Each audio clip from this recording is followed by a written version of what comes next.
এই কবরেই রয়েছে কোটি কোটি টাকার ধন সম্পদ। সোনা দানা টাকা পয়সা সম্পূর্ণ যা ছিল সম্পূর্ণটাই কবরস্থানের ভিতরে দিয়ে দিচ্ছে।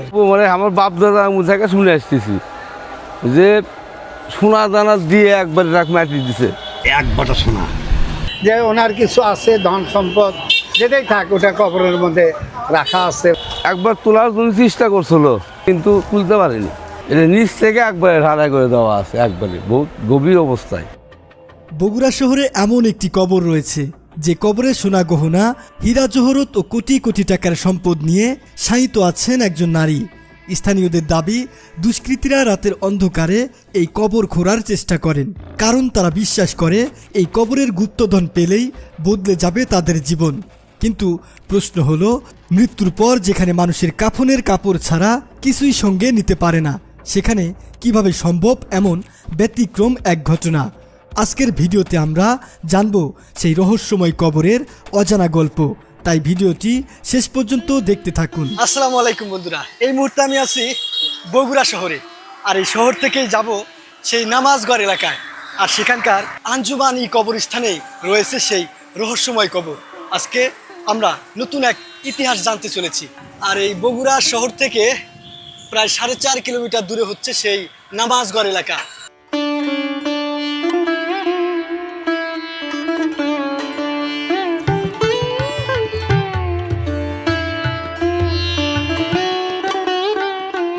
অবশেষে আমরা পৌঁছে গেলাম সেই বগুড়ার নামাজগড় এলাকার আঞ্জুমান ই কবরস্থানে।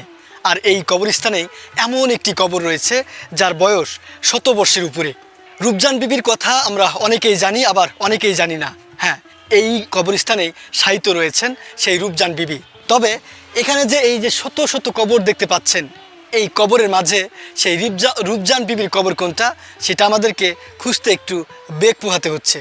তো দেখি আশেপাশে কোনো মানুষ পাই কিনা, তাদেরকে জিজ্ঞেস করেই সেই কবরের কাছে আমরা যাই। আসসালামু আলাইকুম। আচ্ছা, এখানে আমরা ইতিহাস ঘেটে দেখলাম রূপজান বিবির কবর আছে এই কবরস্থানে। সেটা কোথায়? আচ্ছা, যাবেন কি ওখানে? হ্যাঁ হ্যাঁ, চলে। যেখানে নাকি কোটি কোটি টাকার সম্পদ সহ এখানে দাফন করা হয়েছে, এটা কি আপনারাও জানেন? এটা তো আমরা গল্প শুনছি, এটা তো আমরা মানে আমার বাপ দাদা মুথাকে শুনে আসতেছি যে সোনা দানা দিয়ে একবার রাখ মাটি দিছে। এই কবরস্থানও মনে করেন যে একবার তোলার জন্য চেষ্টা করছিল, আচ্ছা ওনারাই চেষ্টা করছিল কিন্তু তুলতে পারেনি।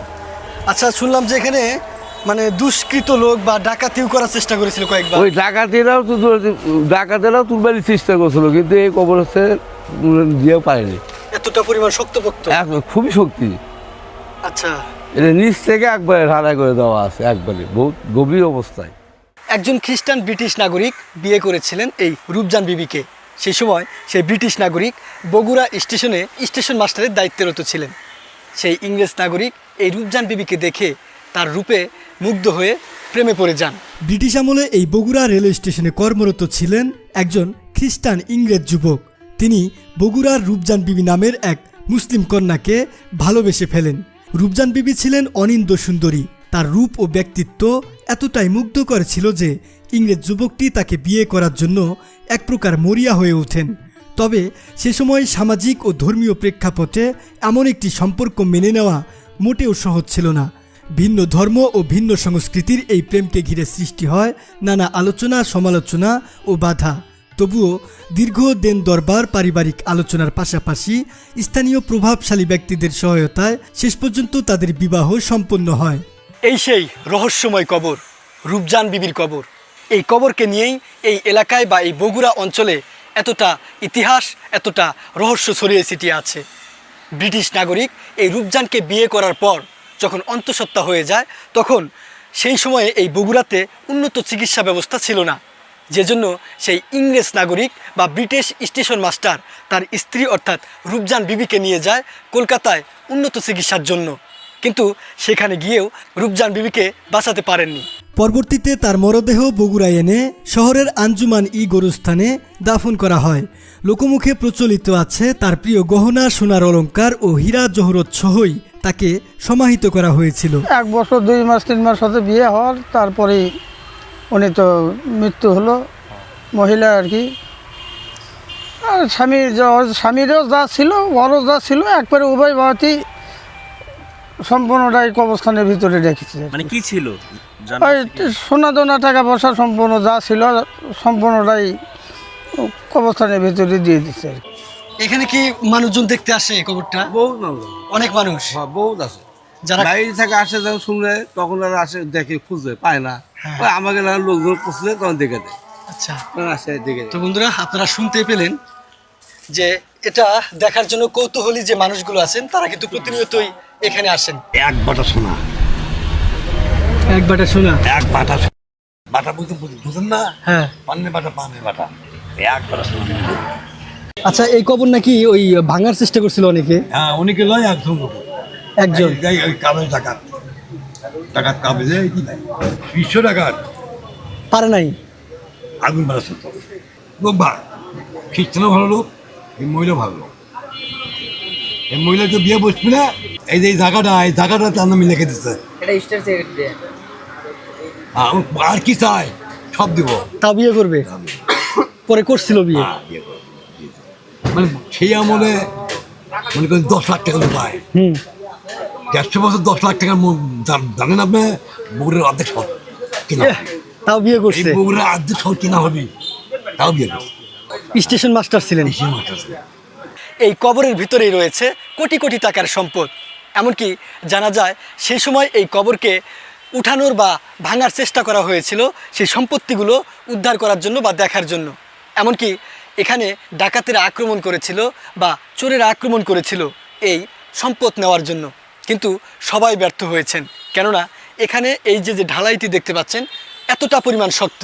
কবরস্থানে শত শত কবর রয়েছে, কিন্তু এই কবরটি অন্যান্য কবর থেকে সম্পূর্ণ আলাদা। প্রিয়তমার স্মৃতিকে অমর করে রাখতে তার ইংরেজ স্বামী সেখানে শ্বেত পাথরের একটি দৃষ্টিনন্দন সমাধিসৌধ নির্মাণ করেন। শুধু তাই নয়, সমাধির পাশেই খনন করেন একটি দিঘি, যা রূপজান দিঘি নামে পরিচিত ছিল। এরপর স্টেশন মাস্টারের আর দেখা পাওয়া যায়নি। বগুড়াবাসীর কাছে আমানত স্বরূপ তার স্মৃতি রেখে গেছেন ভালোবাসার নিদর্শন। স্থানীয়দের ভাষ্য মতে একসময় এক প্রভাবশালী ডাকাত কাবেজ কবরের ভিতরে থাকা রত্ন অলংকার চুরি করার চেষ্টা করেছিল, কিন্তু সমাধি নির্মাণে ব্যবহৃত মজবুত কংক্রিটের কারণে তার সেই চেষ্টা ব্যর্থ হয়। অন্যান্য কবর থেকে এই কবরটা প্রায় বুক সমান উঁচু। দেখুন, কয়েকটি স্তরে স্তরে পাথরের সাহায্যে এমনভাবে ঢালাই করা হয়েছে যেটা ভাঙ্গা প্রায় অসম্ভব। অবস্থান দান করছে, তারপরে আপনার ওই কর্নেশন স্কুল ওটা দান করছে উনি, রূপজান বিবি এগুলি দান করছে। আমরা মুখে মুখে শুনি সবার মুখে যে ওনার কিছু আছে ধন সম্পদ, যেটাই থাক ওটা কবরের মধ্যে রাখা আছে, ভালো কি মন্দ তারাই জানে, আগের যুগের লোক। কেউ উঠানোর চেষ্টা করে নাই? না, এরকম শুনে ওঠানোর চেষ্টা করেও সে পারে নাই। চেষ্টা করছিল? হ্যাঁ, কি পারে নাই। শুনছিলেন? এই যে এগুলি অনেক খুঁড়ছে, পারে নাই, তুলতে পারে নাই এগুলি। সময়ের প্রবাহে রূপজান দিঘি আজ নেই, হারিয়ে গেছে অতীতের গহীনে। তবে আজও কবরটি অক্ষত অবস্থায় দাঁড়িয়ে আছে। তাজমহল নির্মাণ করে সম্রাট শাহজাহান যেমন চিরন্তন ভালোবাসার এক অবিস্মরণীয় নিদর্শন রেখে গেছেন, তেমনি বগুড়ার মাটিতেও খুঁজে পাওয়া যায় এক হৃদয়স্পর্শী প্রেমের গল্প। 7 সমুদ্র 13 নদী পেরিয়ে আসা এক ইংরেজ যুবক তার প্রিয়তমা স্ত্রী রূপজান বিবির প্রতি অমিলন ভালোবাসার স্মারক হিসেবে নির্মাণ করেছিলেন এক সমাধিসৌধ। কবরের শ্বেতপাথরে লেখা রয়েছে, সংসারের প্রান্তভাগে লোভিয়া জনম, দিন বেশি ছিল উচ্চ প্রণম বৈভবে, প্রেমিকের অশ্রু জলে গাথা এ সমাধি, হে পথিক কৃপা নেত্রে হেরিলে বারেক, ধন্য হবে শান্তি পাবে অন্তিম শয়নে। আসসালামু আলাইকুম। কি করলেন? কি? হ্যাঁ, আপনার মায়ের কবর অনেক আগে মারা গেছেন। বগুড়া শহরের অন্যতম প্রাচীন কবরস্থান হিসেবে এটি পরিচিত। এই গোরস্থানে এমনও কিছু কবর চোখে পড়ল যার ফলকে শত শত বছর আগের তারিখ দেওয়া। গোরস্থান দিয়ে যখন হাঁটছিলাম হঠাৎ করেই একটি কবরের ফলকে চোখ পড়তেই গাটা শিউরে উঠল। নীরব হয়ে গেলাম কিছু সময়ের জন্য। মৃত্যু কখন আমাদের নিকট চলে আসবে তার ঠিক নেই। কবরের সেই ফলকে লেখা ছিল, কে যাও পথিক একটু দাঁড়াও, আমি ঘুমিয়ে এখানে, তোমরা কি ভাবছো আমায়?